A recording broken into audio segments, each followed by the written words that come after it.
Hello guys, Prince classes के online channel पर आप सभी का हार्दिक स्वागत एवं अभिनंदन। दोस्तों, आज हम बात करेंगे भौतिक एवं रासायनिक परिवर्तन। मित्रों, पदार्थों में परिवर्तन दो प्रकार के होते हैं। एक पहला भौतिक परिवर्तन, दूसरा रासायनिक परिवर्तन। भौतिक परिवर्तन और रासायनिक परिवर्तन की डिटेल से आज हम व्याख्या करेंगे और इसके उदाहरण की बात करेंगे। मित्रों, यदि प्रिंस क्लासेस सांसोर या science math A to Z classes सांसोर में आप नए हो तो इन दोनों चैनल को सब्सक्राइब करें, लाइक करें एंड शेयर करें। मित्रों, इसी प्रकार के पीपीटी बनाकर आपको हर दिन साइंस और मैथ के इम्पोर्टेंट जो नोट्स है वो आपको प्रोवाइड किए जाएंगे। अब हम मित्रों बात करेंगे भौतिक परिवर्तन की। किसकी बात करेंगे? भौतिक परिवर्तन। भौतिक परिवर्तन किसे कहते हैं, या इंग्लिश में कहते हैं फिजिकल चेंजेस। भौतिक परिवर्तन या फिजिकल चेंजेस पदार्थों में होने वाला ऐसा परिवर्तन जिसमें पदार्थों के भौतिक संगठन, भौतिक स्वरूप में परिवर्तन होता है, परंतु रासायनिक संगठन, आणविक संरचना में कोई परिवर्तन नहीं होता है, इसे कहते हैं भौतिक परिवर्तन।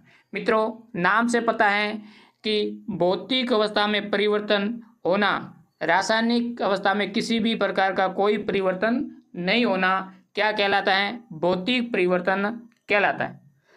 मित्रों, बात समझ में आ गई होगी कि पदार्थों में होने वाला ऐसा परिवर्तन जिसमें भौतिक संगठन, भौतिक स्वरूप में परिवर्तन होता है, लेकिन रासायनिक संगठन, रासायनिक आणविक संरचना में कोई परिवर्तन नहीं होता है, उसे क्या कहते हैं? भौतिक परिवर्तन कहते हैं। अब मित्रों, हम बात करेंगे भौतिक परिवर्तन के गुण धर्म की, कि भौतिक गुण धर्म के क्या क्या गुण हैं, उसके बारे में बात करेंगे।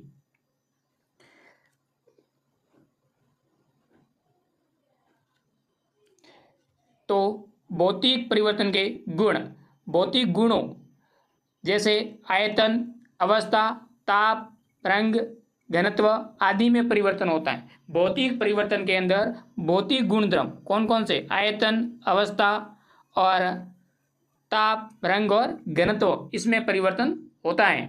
और भौतिक परिवर्तन में क्या नहीं होता है वो मित्रों देखिए कि भौतिक परिवर्तन के अंदर रासायनिक संगठन और रासायनिक गुण में कोई भी परिवर्तन नहीं होता है। आगे मित्रों ध्यान रखना है आपको कि भौतिक परिवर्तन उत्क्रमणीय है। क्या है? उत्क्रमणीय है। उत्क्रमणीय हमेशा क्या होता है? द्विदिशीय होता है, दोनों दिशा में चलता है। जैसे ए बी के अंदर बदलता है और बी वापस किस में बदलता है? ए के अंदर। तो ये दोनों, ए बी के अंदर बदल सकता है और बी को हम वापस ए के अंदर बदल सकते हैं। ये द्विदिशीय प्रक्रम को हम क्या कहते हैं? उत्क्रमणीय प्रक्रम कहते हैं। और ये कैसा परिवर्तन है? अस्थायी परिवर्तन है, स्थायी नहीं है, क्योंकि ए बी में बदलता रहता है, बी ए में बदलता रहता है, तो ये अस्थायी परिवर्तन है। इसमें कोई नया पदार्थ नहीं बनता है, ये भी आपको ध्यान रखना है। आगे हम भौतिक परिवर्तन के उदाहरण के बारे में जानेंगे विस्तार से। मित्रों, प्रिंस क्लासेस सांसोर के चैनल पर नए हो तो सब्सक्राइब जरूर करें। 1000 सब्सक्राइब इसी महीने आपको करवाना है। मित्रों, भौतिक परिवर्तन के उदाहरण: सोने का पिघलना भौतिक परिवर्तन है। जल का वाष्प या बर्फ का बनना क्या है? भौतिक परिवर्तन है। क्या होता है कि जल होता है, जल को आप क्या करोगे? गर्म करोगे तो किस में बदल जाता है? वाष्प के अंदर बदल जाता है। और जल को जब ठंडा करते हो तो किस में बदल जाता है? बर्फ के अंदर बदल जाता है। ये दोनों ही प्रक्रम क्या है? भौतिक परिवर्तन है। इसमें जल की अवस्था चेंज हो रही है। भौतिक अवस्थाओं का रूपांतरण यानी पदार्थों की भौतिक अवस्थाओं का अंतर रूपांतरण भौतिक परिवर्तन के उदाहरण है। ठोस का द्रव में बदलना, द्रव का गैस में बदलना, या गैस का द्रव में बदलना, द्रव का ठोस में बदलना, ये भौतिक परिवर्तन के उदाहरण है।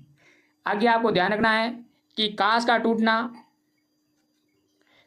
टूटना, स्प्रिंग का खींचना या दबाना भौतिक परिवर्तन के उदाहरण है। बल्ब का जलना या बुझना, चक्कर का पानी में घुलना, विलयन बनना, जैसे पानी है इसके अंदर आपने NaCl डाल दी, NaCl नमक डाल दिया तो क्या बन जाएगा? विलयन बन जाएगा। ये भी एक प्रकार का क्या है? भौतिक परिवर्तन है। पदार्थों के गुणों, भौतिक गुणों में चेंज होता है। कांचों के टुकड़े करना, लोहे का चुंबक में बदलना, प्लेटिनम तार का गर्म करने पर लाल तप्त होना, संघनन, आसवन, ऊर्ध्वपातन, जिसका हम आगे विस्तार से अध्ययन करेंगे। मोमबत्ती के मोम का पिघलना, ये भी क्या है, भौतिक परिवर्तन का उदाहरण है। आगे और हम बात करेंगे कि एल्यूमिनियम के टुकड़े को पीट कर पतला पात्र बनाना भी क्या है, भौतिक परिवर्तन है। और पेड़ को काटना, यानी पेड़ के डाली को 2 टुकड़े में काटना, क्या है, भौतिक परिवर्तन के उदाहरण है। ये जो टोटल 15 भौतिक परिवर्तन के उदाहरण है, महत्वपूर्ण है, इसमें से ही एग्जाम में पूछे जाएंगे। इनके ऑब्जेक्टिव सवाल भी आगे वीडियो में करवाए हैं, आप जाकर जरूर देख सकते हैं वहाँ पर। आगे हम बात करेंगे एक महत्वपूर्ण बिंदु की, वो है हमारे पास में क्रिस्टलाइजेशन। मित्रों, क्रिस्टलीकरण किसी पदार्थ के विलयन से उनके शुद्ध तथा बड़े आकार के क्रिस्टल प्राप्त करने की प्रक्रिया क्रिस्टलीकरण कहलाती है। इस प्रक्रिया में नया पदार्थ नहीं बनता है, अपितु उसी पदार्थ के क्रिस्टल बनते हैं। पदार्थ सेम होते हैं लेकिन उसका हमें क्या प्राप्त होते हैं, क्रिस्टल।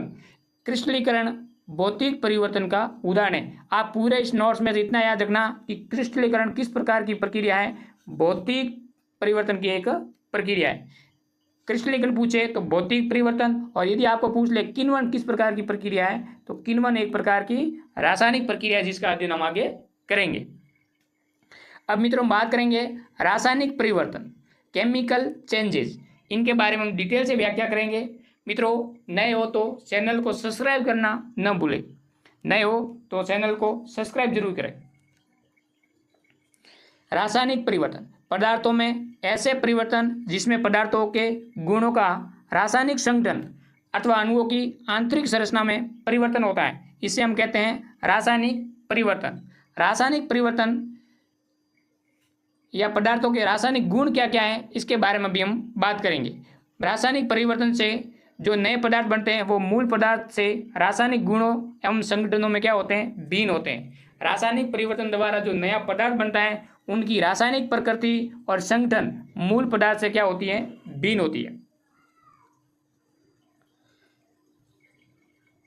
मित्रों, यह परिवर्तन अनुत्क्रमणीय है। आगे हमने पढ़ा कि भौतिक परिवर्तन है वो उत्क्रमणीय है, रिवर्सिबल है, लेकिन ये क्या है, अनुत्क्रमणीय है, एक दिशीय होता है, एक ही दिशा में चलता है। मतलब क्या होता है, जो रिजेंट है, क्रियाकारक हैं, वो प्रोडक्ट या उत्पाद में बदल सकता है, लेकिन उत्पाद वापिस क्रियाकारक या रिजेंट में नहीं बदल सकते। यह परिवर्तन क्या होता है, स्थायी परिवर्तन है। इस परिवर्तन में पदार्थों के भौतिक और रासायनिक दोनों गुणों में क्या हो जाता है, बदलाव होता है, इसमें नया पदार्थ बनता है, यह आपको ध्यान रखना है। आगे हम बात करेंगे भौतिक परिवर्तन के जो उदाहरण हमने देखे थे, उसी प्रकार रासायनिक परिवर्तन के उदाहरण की बात हम करेंगे। पहला रासायनिक परिवर्तन है पदार्थों का दहन। दहन का मतलब रहता है ऑक्सीजन की उपस्थिति में किसी पदार्थ को जलाना। दहन अथवा जलना, अड़ना नहीं है, यहाँ पर क्या है, जलना है। पदार्थों की ऑक्सीजन के साथ होने वाली यह अभिक्रिया जिसमें ऊष्मा और प्रकाश दोनों हमें प्राप्त होते हैं। जैसे कार्बन को हम ऑक्सीजन के साथ में जलाते हैं तो हम कार्बन डाइऑक्साइड प्राप्त होती है, और साथ में हमें क्या प्राप्त होती है, ऊर्जा या ऊष्मा प्राप्त होती है।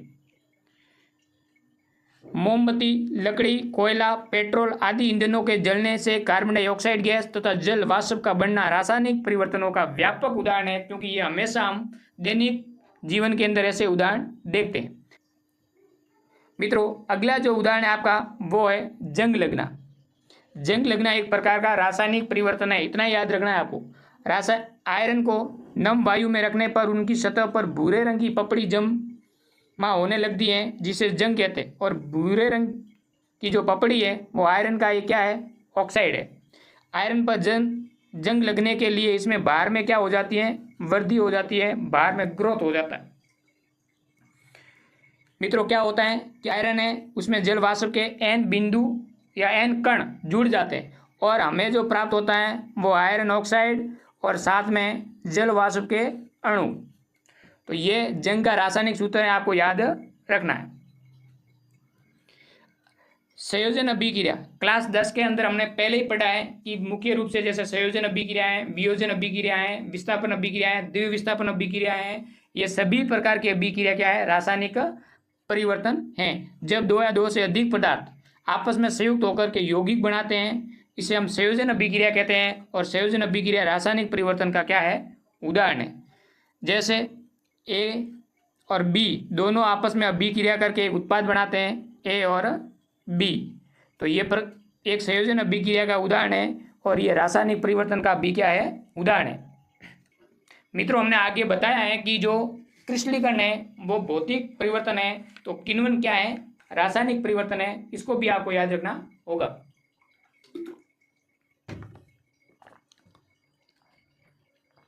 किण्वन क्या है, किसी विशेष प्रकार के सूक्ष्म जीवों की उपस्थिति में कई कार्बनिक यौगिक नए यौगिक में परिवर्तित हो जाते हैं। इस प्रक्रिया को किण्वन कहते हैं और किण्वन भी एक क्या है, रासायनिक परिवर्तन का उदाहरण है। अब हम बात करेंगे किण्वन के कुछ उदाहरण हैं, उनके बारे में आपको याद रखना है। इस जो सारणी है इसमें से एग्जाम में महत्वपूर्ण सवाल पूछे जा सकते हैं। दूध का खट्टा होना किसका उदाहरण है, किण्वन के कारण होता है। तनु एथिल अल्कोहल से सिरका किण्वन द्वारा बनाया जाता है। सीरे या स्टार से एथिल अल्कोहल किण्वन द्वारा बनाया जाता है। दूध से दही का बनना किण्वन के कारण होता है। और दही के अंदर कौन से जीवाणु पाए जाते हैं, लैक्टोबैसिलस जीवाणु पाए जाते हैं। ये भी आपको याद रखना है। दही में दुर्गंध का आना, दही का स्वाद खराब हो जाना क्रिस्टल किण्वन के क्या है, उदाहरण है या किण्वन के कारण होता है। जंतुओं पादपों के मृत अवशेषों का सड़ना या गलना किण्वन के कारण होता है। ये जो सारणी मित्रों बनाई है महत्वपूर्ण है, आपको इसको याद करना है। ये प्रत्येक बिंदु महत्वपूर्ण है। आपको पूछा जाएगा कि दूध का खट्टा होना किस प्रकार की प्रक्रिया है, तो आपको सीधा आना चाहिए दूध का खट्टा होना किण्वन के कारण होता है। किण्वन में सूक्ष्म जीवों का उपयोग किया जाता है। तो दूध के अंदर, दूध का दही में बदलने पर दही के अंदर कौन से जीवाणु पाए जाते हैं, तो आपको याद रखना होगा दही के अंदर लैक्टोबैसिलस जीवाणु पाए जाते हैं। आगे हम बात करेंगे अन्य रासायनिक परिवर्तन के उदाहरण। पानी का विद्युत अपघटन रासायनिक उदाहरण है। सेब आलू काटने के बाद में थोड़ी देर में उनका रंग क्या हो जाता है, भूरा। ये भी किसके कारण है, रासायनिक परिवर्तन के कारण। कच्चे फलों का पकना रासायनिक परिवर्तन के कारण। सब्जियों का मुलायम होना या सब्जियों का उबलना, ये भी क्या है, रासायनिक परिवर्तन के कारण होता है। चूने के पानी का दूधिया होना, ये भी किसके कारण होता है, रासायनिक परिवर्तन के कारण होता है। मित्रों, एक नोट लगा करके आपको याद रखना होगा कि मोमबत्ती का जलना भौतिक और रासायनिक दोनों प्रकार के परिवर्तन का उदाहरण है। क्योंकि दो सवाल यहाँ से बन रहे हैं, एक तो मोम का जलना, मोम का जलना और जलना है तो रासायनिक परिवर्तन, और दूसरा आपके मोम का पिघलना, मोम का पिघलना, और यह है भौतिक प्रकार का परिवर्तन। तो मोमबत्ती का जलना क्या हो जाएगा, भौतिक एवं रासायनिक दोनों प्रकार का परिवर्तन। आगे हम बात करेंगे महत्वपूर्ण विद्या जो एग्जाम में पूछी जाने वाली है, पदार्थों के शुद्धिकरण की महत्वपूर्ण विद्या। इस टॉपिक में हम टोटल 6 विधियों के बारे में अध्ययन करेंगे। सिंपल है, आसान है, आपको केवल पढ़ के जाना है, आपके एग्जाम में एक भी सवाल गलत नहीं होगा। पहली विधि है मित्रों निस्यंदन या फिल्ट्रेशन। जब किसी द्रव में अविलेय ठोस शुद्ध उपस्थित हो, जब किसी द्रव में अविलेय ठोस अशुद्धि उपस्थित हो, मतलब अविलेय ठोस अशुद्धि उपस्थित हो, तो उसे फिल्टर पेपर की सहायता से पृथक करने की प्रक्रिया को निस्यंदन कहते हैं। उदाहरण, जल में घुली हुई मिट्टी को निस्यंदन द्वारा पृथक कर सकते हैं, क्योंकि जल द्रव अवस्था में होता है और मिट्टी वो ठोस अवस्था में होती है। ध्यान ये रखना है कि निस्यंदन के अंदर उन्हीं ठोस अशुद्धियों को अलग कर सकते हैं जो जल के अंदर विलय नहीं हो, जल के अंदर विलय नहीं हो। तो क्या होता है, पात्र के अंदर जल होता है और जल के अंदर अविलय जो विलय नहीं हो, और कैसी अशुद्धि, ठोस अशुद्धि को हम अलग करते हैं, तो किसके द्वारा करते हैं, फिल्ट्रेशन विधि के द्वारा। आगे है ऊर्ध्वपातन, महत्वपूर्ण टॉपिक है मित्रों, इससे सवाल पूछे गए हैं और पूछे जाने योग्य है। ऊर्ध्वपातन या सब्लिमेशन, कुछ पदार्थों को जब गर्म किया जाता है तो वे बिना द्रव में बदले सीधे वाष्प में बदल जाते हैं, और जब वाष्प को ठंडा किया जाता है तो वे बिना द्रव में बदले सीधे ठोस में बदल जाते हैं। पदार्थों के जो पदार्थ ये गुण दर्शाते हैं उन पदार्थों को ऊर्ध्वपातन पदार्थ कहते हैं, और इस प्रक्रिया को हम क्या कहते हैं, ऊर्ध्वपातन प्रक्रिया। उदाहरण के लिए नौशादार, कपूर, आयोडीन इस प्रकार के गुण धर्म का उपयोग करते हैं, तो ये क्या कहलाते हैं, ऊर्ध्वपातन पदार्थ। ध्यान रखना, तीनों नौशादार, कपूर और आयोडीन। तीसरी विधि है वो है क्रिस्टलीकरण। मित्रों, क्रिस्टलीकरण आपको ध्यान रखना होगा, इंपॉर्टेंट है, एग्जाम में पूछने योग्य विधि है। जब किसी द्रव में बहुत अधिक मात्रा में ठोस पदार्थ घुला हुआ हो, हमने जो हम आगे निस्यंदन पढ़ा है फिल्ट्रेशन, उसके अंदर ठोस पदार्थ क्या था, अविलेय था, और इसमें जो ठोस पदार्थ है वो क्या है, विलेय है। ये दोनों में अंतर याद रखना। सांद्र विलयन बनाता है, तो इस सांद्र विलयन में ठोस पदार्थ और द्रव को अलग करने के लिए जिस विधि को काम में लिया जाता है उसे हम कहते हैं क्रिस्टलीकरण। चाशनी से शक्कर को अलग करना, जल से नमक को अलग करना, किस विधि का उपयोग करते हैं, क्रिस्टलीकरण विधि का उपयोग करते हैं। इंपॉर्टेंट विधि है, एग्जाम में पूछने योग्य विधि है। आगे हम बात करेंगे विभेदी निष्कर्षण। मित्रों इसमें क्या होता है, यह विधि तब काम में ली जाती है जब कोई ऐसे द्रव या पदार्थों का मिश्रण जो एक दूसरे में घुले हुए नहीं हो, अलग अलग परतों के अंदर दिखाई दे रहे हो, यानी जब परतों के अंदर दिखाई दे रहे हो अलग अलग, तो हम किस विधि को काम में लेते हैं, विभेदी निष्कर्षण। जैसे तेल और पानी का मिश्रण, इन दोनों को हम अलग करना है तो कौन सी विधि काम में लेंगे, विभेदी निष्कर्षण विधि काम में लेंगे। आगे 5वीं विधि है वो आसवन या डिस्टिलेशन। इंपॉर्टेंट विधि है, याद करके जाना, क्योंकि इससे भी एग्जाम में कई बार सवाल पूछे गए हैं। जब किसी द्रव में घुलनशील ठोस अशुद्धि, मतलब अशुद्धि कैसी हो, ठोस हो, और कैसी हो, घुली हुई हो, तब यह प्रक्रिया काम में ली जाती है। इस प्रक्रिया में वाष्पन संघनन दोनों प्रकार की प्रक्रिया काम में ली जाती है। सवाल यह आएगा कौन सी विधि में वाष्पन और संघनन दोनों प्रकार की प्रक्रिया काम में ली जाती है, तो आसवन विधि के अंदर।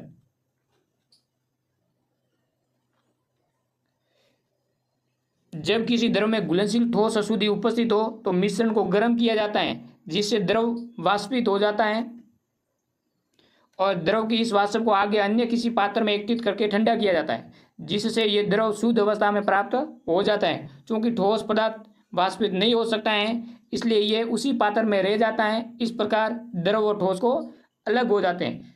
इस प्रक्रिया को कहते हैं आसवन। जैसे जल में घुली हुई ठोस अशुद्धियों का शुद्धिकरण किसके द्वारा किया जाता है, आसवन विधि द्वारा किया जाता है। अगली जो विधि है, लास्ट विधि, प्रभावी आसवन विधि। महत्वपूर्ण है, प्रभावी आसवन और आसवन दोनों को में डिफरेंस या अंतर क्या है उसको समझने की कोशिश करें। जब कोई मिश्रण ऐसे पदार्थ से मिलकर बना हो जिसमें कवतनाकों में बहुत अधिक अंतर होता है, जब कवतनाकों में बहुत अधिक अंतर होता है तो ऐसे पदार्थों को पृथक करने के लिए हम कौन सी विधि काम में लेते हैं, साधारण आसवन विधि काम में लेते हैं। परंतु जिन पदार्थों के कवतनाकों में अधिक अंतर नहीं हो पाया जाता है, ऐसी स्थिति में पदार्थों का साधारण आसवन विधि से पृथक नहीं किया जा सकता है, तब ऐसे पदार्थों का पृथक्करण प्रभावी आसवन विधि से किया जाता है। आपको समझ में आ गया होगा, जब दो पदार्थों के कवतनाकों में बहुत अधिक अंतर हो तो साधारण आसवन विधि, और बहुत कम अंतर हो तो प्रभावी आसवन विधि काम में ली जाती है। यहाँ तक मित्रों आपको समझ में आ गया होगा। मित्रों यदि आप नए हो तो प्रिंस क्लासेस सांसोर चैनल को लाइक शेयर सब्सक्राइब जरूर करें, क्योंकि मित्रों जब चैनल ग्रोथ होगा तो हम डेली नए नए वीडियो और पीपीटी केवल आपके लिए मेहनत कर रहे हैं। हम तो गवर्नमेंट बन चुके हैं, तो आपके लिए आगे और नए वीडियो और पीपीटी बनाकर पढ़ाने के लिए हमें प्रेरित करता है आपका सब्सक्राइबर, शेयर और लाइक। इसलिए इस काम को कभी नहीं भूलें, सबसे पहले आपको करना होगा।